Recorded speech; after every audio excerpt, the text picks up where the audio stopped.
Hello students, स्वागत है आप सभी का। और मैं आपके लिए लेकर फिर से हाजिर हूं daily use English words with Hindi and examples.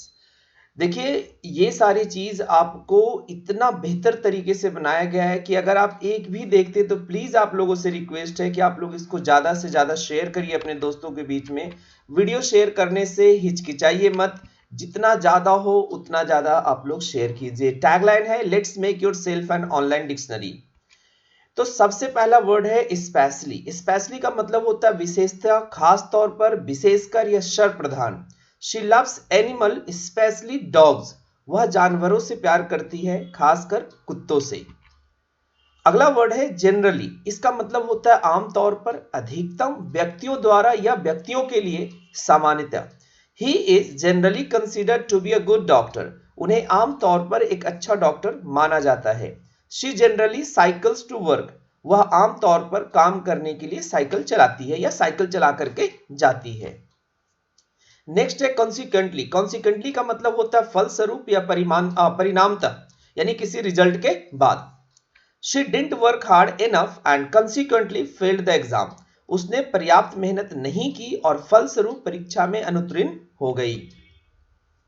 Otherwise. Otherwise को कहते हैं वरना, अन्यथा, नहीं तो, या उस बात के अतिरिक्त। You have to press the red button otherwise it won't work.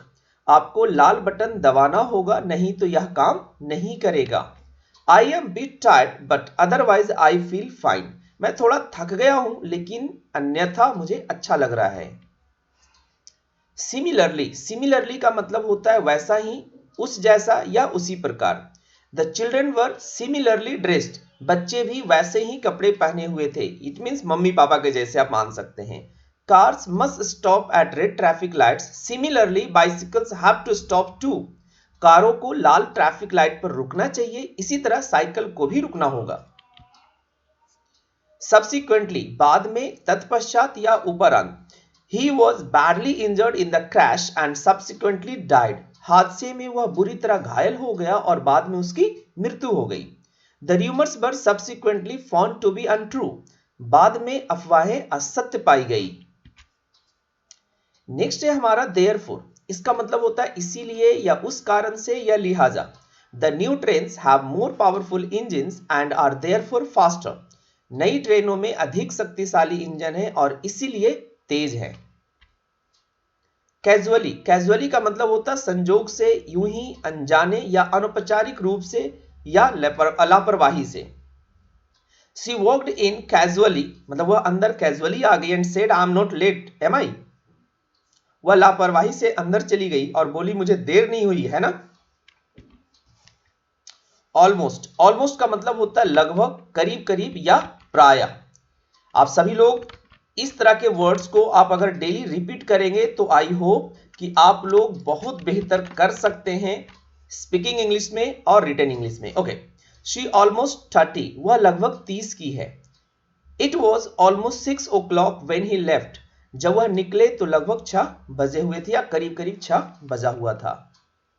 Hardly. Hardly का मतलब होता है मुश्किल से, कठिनता से, शायद ही। ये एक नेगेटिव एडवर्ब होता है।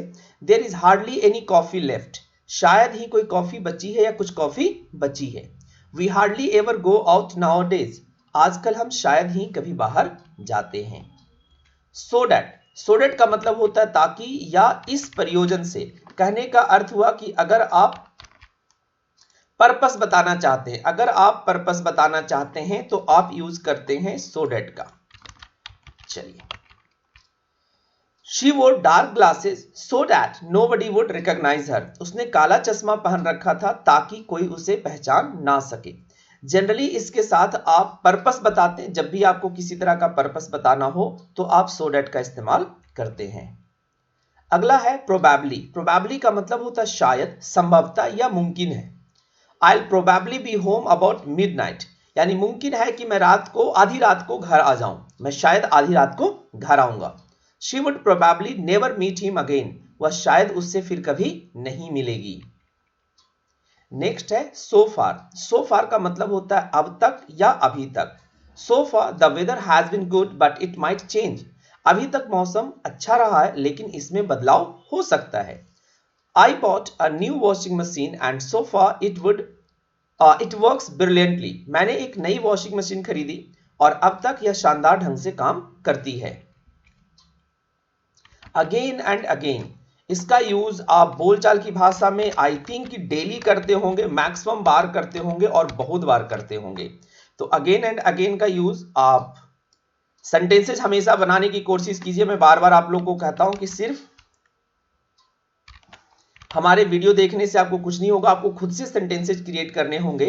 She changes her mind again and again, वह बार बार अपना मन बदलती है। नेक्स्ट है इन एनी केस, या इसका मतलब होता है हर हालात में, हर हालत में या कुछ भी हो, यानी किसी भी हालात हो या कैसा भी हालात हो, हर सिचुएशन में। I don't know how much tickets for the match cost but I am going in any case. मुझे नहीं पता मैच के टिकट की कितनी कीमत है, लेकिन वैसे भी मैं जा रहा हूं। इट मीन्स कुछ भी हो कीमत, उससे हमें कोई फर्क नहीं पड़ता है, मैं जा रहा हूं। I will stand by you in any case, मैं हर हाल में आपके साथ खड़ा रहूंगा। रादर दैन, ये भी आपके बोलचाल की भाषा में बहुत ज्यादा इस्तेमाल होता है। I think I just have a sandwich rather than a full meal, मुझे लगता है कि मैं पूर्ण भोजन के बजाय सिर्फ एक सैंडविच खाऊंगा। टिल नाउ, टिल नाउ का प्रयोग हम अब तक के अर्थ में करते हैं। India have scored 200 without losing any wicket till now, Bharat ने अब तक बिना कोई विकेट खोए 200 रन बना लिए हैं। थरली, थरली का मतलब होता है पूरी तरह से, सावधानी के साथ और पूरी तरह से। You should study English thoroughly, यानी बिल्कुल सावधानी से और पूरी तरह से अंग्रेजी आपको सीखना चाहिए, आपको अंग्रेजी का गहन अध्ययन करना चाहिए। We thoroughly enjoyed our holiday, हमने अपनी छुट्टी का पूरा आनंद लिया।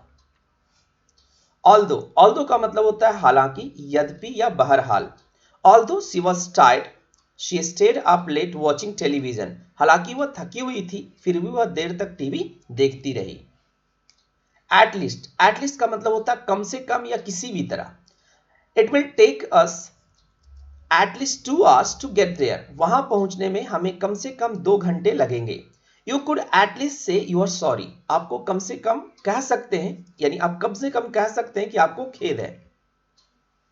और एक क्वेश्चन आपके लिए, मीन वाइल का प्रयोग इस दौरान के अर्थ में करते हैं, तो मैं चाहूंगा कि आप लोग मीन वाइल से सेंटेंस बना करके उसे कमेंट बॉक्स में जरूर रखें।